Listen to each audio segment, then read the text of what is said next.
আজকে হচ্ছে কাঁচা কাঁটা রান্না করেছি। তো এটাই হচ্ছে ভিডিওতে থাকছে। আর সন্ধ্যার পরে হচ্ছে আমরা ফ্যামিলি সহ কোথায় ঘুরতে গেলাম রাতের বেলা। তো নিশ্চয়ই ভিডিওটা না টেনে দেখবেন। তো আসসালামু আলাইকুম, সবাই কেমন আছেন? তো আজকে হচ্ছে কাঁচা কাঁটা রান্না করব। তো প্রতি বছরই হচ্ছে ১ থেকে ২ বার হচ্ছে রান্না করা হয়। তো এইবার হচ্ছে শ্বশুরবাড়ি থেকে কাঁচা কাঁঠাল নিয়ে এসেছিলাম ৪ টা। তো ৪ টাই একটাও খাওয়া হয়নি। কাঁচাও খাওয়া হয়নি, পাকাও খাওয়া হয়নি, নষ্ট হয়ে গিয়েছে। আর এখানে দেখুন আমি কাঁচা কাঁঠালগুলো সুন্দর করে ছোট, ছোট টুকরো করে কেটে নিয়েছি। আর এখানে হচ্ছে মুরগির হাত, পা মানে পাখনা এগুলো আছে যেগুলা, সেগুলা দিয়ে হচ্ছে রান্না করব। তো এগুলার প্রসেসটা মানে দেখালাম না। এজন্য মাংস যেভাবে রান্না করা হয় আরকি, সব মশলা-টশলা দিয়ে তারপর হচ্ছে কষাতে হবে। কারণ এটা হচ্ছে দেশি মুরগি। যার জন্যে প্রেশার কুকারে দিয়ে নিয়েছি, যেটা তাড়াতাড়ি সেদ্ধ হয়ে যাবে। তো এখানে মশলা সবগুলো দিয়ে ভালো করে কষাতে হবে। মুরগির মাংসটা বা গরুর মাংসটা যেমন রান্না করা হয়। তো এখানে হচ্ছে আমি ভালো করে সবকিছু মশলা দিয়ে ভালো করে কষিয়ে তারপর ঝোলে পানি দিয়ে এটা হচ্ছে ঢেকে দিব সেদ্ধ না হওয়া পর্যন্ত, সিটি ওঠার পর্যন্ত আরকি। আর এখানে হচ্ছে কাঁচা কাঁঠালটা হচ্ছে একটু তেলে হালকা করে ভেজে নিব। তো যতবারই রান্না করেছি কখনো ভেজে নেইনি, সরাসরি কষিয়ে তারপর রান্না করেছি। তো আজকে ভাবলাম একটু অন্যরকম, ভিন্ন রকম স্বাদে। এজন্য হচ্ছে একটু ভেজে নিয়েছি। তারপরে ভাজা-টাজা হয়ে গেলে মাংসের ভিতরে ঢেলে দিব। আর কয়েকটা কাঁচামরিচ দিয়ে নিয়েছি, ভালো করে কষিয়ে রান্না করব। তো ভেবেছিলাম যতটা মজা হবে ততটা মজা হয়নি। প্রতি বছরই অনেক মজা হয়। প্রতিবার হচ্ছে চিংড়ি মাছ দিয়ে রান্না করা হয়। কিন্তু এবার হচ্ছে একদম আলাদা ভিন্ন রকমের রান্না করেছি। দেখুন রান্নাটা শেষ হয়ে গিয়েছে। আর খেতে অতটা মজা হয়নি, সত্য কথা বলতে যেটা। প্রতিবার যতটা মজা হয়, চিংড়ি মাছটা বাদ দিয়েছি কারণ হচ্ছে ঘরের সবার হচ্ছে অ্যালার্জির সমস্যা, যার জন্য হচ্ছে মাংসের এই যে, তো এইজন্য হচ্ছে মুরগির ঠ্যাং পাখনা দিয়ে রান্না করা হয়েছে। আর এখানে হচ্ছে সন্ধ্যার সময় আমরা ঘরের সবাই হচ্ছে প্রেশার মাপছিলাম।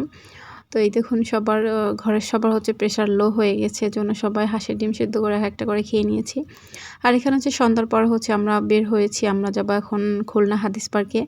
তো যেতে, যেতে একটু রাস্তাটা ভিডিও করে নিলাম। অনেক ভালো লাগছিল। তো এই দেখুন এটা হচ্ছে আমাদের খুলনা রেল স্টেশন। তো এই যে চলে আসলাম হচ্ছে হাদিস পার্কে, এখনই নেমে পড়বো। আর আয়নের খুব মন খারাপ, কারণ আয়ন কালকেই চলে যাবে কুমিল্লার জন্য। তো দেখুন নেমে পড়েছি, এখন হচ্ছে আমরা পার্কের ভিতর ঢুকবো। তো আমরা হচ্ছে একটু বেড়াতে গিয়েছিলাম, সেখান থেকে হচ্ছে বাসা আসার পথে হচ্ছে আমরা এখান থেকে ঘুরতে গিয়েছি, যার জন্য ব্যাগটাকে হাতে ছিল।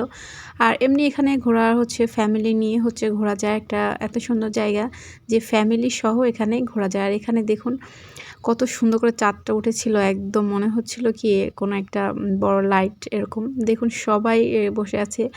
আর আমার ক্যামেরায় অতটা লাইটের ফোকাসটা আসছে না। আর এখন হচ্ছে এখানে বাসা থেকে একটা চাদর নিয়ে এসেছি। চাদরটা হচ্ছে এখানে বিছাবো, তারপরে এখানে বসবো। আর ছোট বাচ্চারা আছে এজন্য নিচে বসিনি। আর পরিবেশটা এমন ছিল, কোনো বাতাস ছিল না, প্রচুর গরম ছিল, যার জন্য হচ্ছে একটু অতটা বেশি ভালো লাগেনি। তারপরেও সমস্যা নাই, সবাই মিলে এসেছি, ঘরের সবাই মিলে এসেছি। এখন হচ্ছে এখানে বসে তারপরে ওই পুচকিটাকে একটু ভিডিও করছি।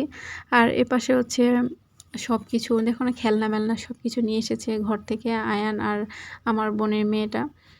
তো যাই হোক এখানে হচ্ছে জেরিন হচ্ছে একটু ঘুরে, ঘুরে ভিডিও করছিল। আর এখানে দেখুন আমরা একটু বসে দেখছি যে বাতাস আসছে কিনা, কিন্তু কোথাও একটু বাতাস নাই, এত গরম লাগছিল। মাঝে, মাঝে একটু সামান্য গাছের পাতা নড়ছিল যে একটু বাতাস আসছিল।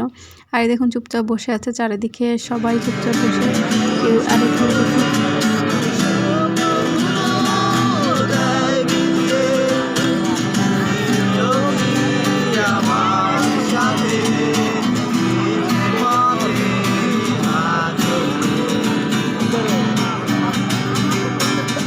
তো এখানে হচ্ছে কিছু ভাইয়ারা হচ্ছে গিটার বাজিয়ে গান গাচ্ছিল।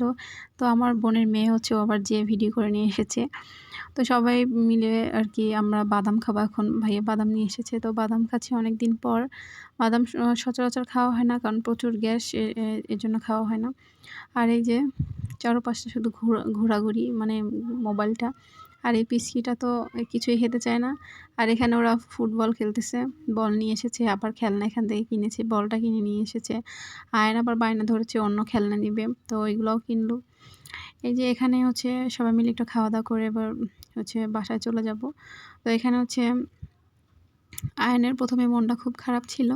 কিন্তু পরে ঠিক হয়ে গেছে। কারণ আয়ানকে বলেছিলাম যে আমরা কুমিল্লা চলে যাব। এজন্য মন খারাপ ছিল। দেখুন এই চাঁদটা যে কত সুন্দর উঠেছিল। মনে হচ্ছিল না এটা কোনো চাঁদ না, মনে হচ্ছিল এটা আলো। আর এখানে দেখুন এই পিচকিটা একটা বান্ধবী চলে এসেছে ওকে দেখে। আর এই যে ছোট যে পুরিটা, এটা যে খেতে অনেক মজা ছিল। এত মজা ছিল, টক দিয়ে খেতে খুব ভালো লেগেছিল। তো সবাই খেয়ে নিলাম। আর এখন হচ্ছে সবকিছু গুছিয়ে-টুছিয়ে হচ্ছে বাসায় যাবো। এর জন্য সবকিছু রেডি করে গোছানো হচ্ছে। আয়ান তো যেতেই চাচ্ছিল না, বলতেছে আরো একটু থাকবে। কিন্তু অনেক রাত হয়ে গেছে, এখন তো যেতেই হবে। এজন্য সব ব্যাগ-বুক নিয়ে আর পিচ্চিটা যে এসেছে ওর জন্য আরকি ফিটা-টিটা সব নিয়ে এসেছিল। যার জন্য আলাদা একটা ব্যাগ নিয়ে এসেছে। আবার আমাদের আলাদা একটা ব্যাগ ছিল।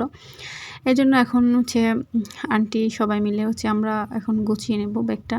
তো ব্যাগ গুছিয়ে বাসায় চলে যাব। তো আজ কেমন লেগেছে আজকের ভিডিওটা অবশ্যই জানাবেন। তো সবাই ভালো থাকবেন। আল্লাহ হাফেজ। আসসালামু আলাইকুম।